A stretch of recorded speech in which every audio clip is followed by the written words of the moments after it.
ছাত্র জনতার গণ অভ্যুত্থানের পর নতুন এক বাংলাদেশে নতুন সরকার গঠন হয়েছে গতকাল রাতে। এই সরকারের কাছে কি প্রত্যাশা চান এই অঞ্চলের মানুষ, রংপুরের মানুষ, দেশের মানুষ, এ নিয়ে কথা বলবার জন্য আমার ডান পাশে রয়েছেন রংপুর বেগম রোকেয়া বিশ্ববিদ্যালয়ের অধ্যাপক ডক্টর তুহিন ওয়াদুদ এবং আমার বাম পাশে রয়েছেন সুজন, রংপুর মহানগর কমিটির সভাপতি অধ্যক্ষ ফখরুল আলম বেঞ্জু। এই দুজন অতিথির সঙ্গে আমরা যুক্ত করবার আগে একটি তথ্য দিয়ে রাখি যে আপনি জানেন যে গত আওয়ামী লীগ সরকারের সময় অর্থাৎ গত জুন মাসে যে জাতীয় বাজেট ঘোষণা করা হয়েছে, এই জাতীয় বাজেটে রংপুরের জন্য কিন্তু কোনো বরাদ্দই রাখা হয়নি। আরেকটি বিষয়ে তথ্য দিয়ে রাখি, সেটি হচ্ছে যে এই যে রংপুরে দেশ স্বাধীনের পর থেকে রংপুরে একটি বিশ্ববিদ্যালয় করবার জন্য এখানকার মানুষ অনেক আন্দোলন সংগ্রাম করেছিল, কিন্তু প্রতি বছরই বা প্রতিবারই প্রতিশ্রুতি দেওয়া হয়েছে কিন্তু বাস্তবায়ন করা হয়নি। ডক্টর তুহিন ওয়াদুদ, আমরা তাকেই যুক্ত করতে চাই, তার কাছেই জানতে চাই যে নতুন এই সরকারের কাছে আমাদের বা আপনাদের কি প্রত্যাশা? এই সরকারের কাছে আসলে আমাদের অনেক রকম প্রত্যাশা তৈরি হয়েছে। প্রথমত আমাদের প্রত্যাশা সমস্ত বৈষম্য দূর করা।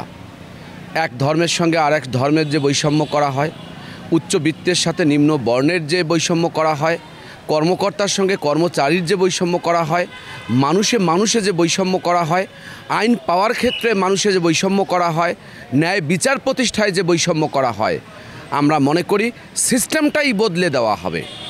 সুস্থ সুন্দর জীবন গড়ার একটা ক্ষেত্র প্রস্তুত করতে হবে।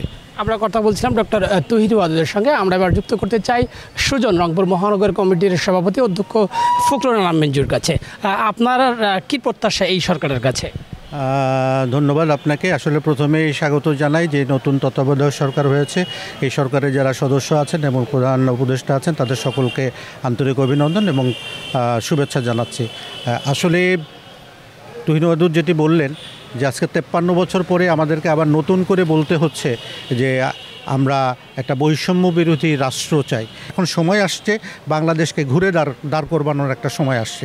এই সময়ে শুধু ছাত্ররা যে চোখে আঙ্গুল দিয়ে দেখিয়ে দিল, তাদেরকে মূল্যায়ন করে, তাদের আদর্শটাকে মূল্যায়ন করে আমাদের সকল শ্রেণী পেশার মানুষ এবং রাষ্ট্রের সকল যন্ত্রগুলো যেগুলো আছে সেই জায়গাগুলোতে কমপ্লিট ঢেলে সাজানো। এখন আমার কাছে যেটা সবচেয়ে বড় দুটো চ্যালেঞ্জ সামনে মনে হচ্ছে যে বিগত কয়েক মাসের মধ্যে রাষ্ট্রের যে ক্ষতিগুলো হয়েছে, রাষ্ট্রের যে বিভিন্ন জায়গা পুড়ে গেছে, ধ্বংস হয়ে গেছে, নথিপত্র নেই ইত্যাদি ইত্যাদি, এগুলোকে গুছিয়ে খুব দ্রুত গুছিয়ে নিয়ে আসা এবং আমাদের যে অর্থনৈতিক যে জায়গাটায় একটা বড় ধরনের কিন্তু ক্ষতি হয়েছে, সেটা আভ্যন্তরীণ এবং বৈদেশিক যে অর্থ সেটা কিন্তু একটা বড় ধরনের ক্ষতির মুখে পড়েছে। সুতরাং যত দ্রুত সম্ভব এই জায়গাটাকে একটা সংস্কার করা। 17 জন হলো উপদেষ্টা, তাদের কাছ থেকে আশা করব যে এই আশা যেন ব্যাহত না হয়। আমরা সুন্দর বাংলাদেশের অপেক্ষায় থাকলাম, আশা করি সেই আশাটা তারা পূরণ করবেন।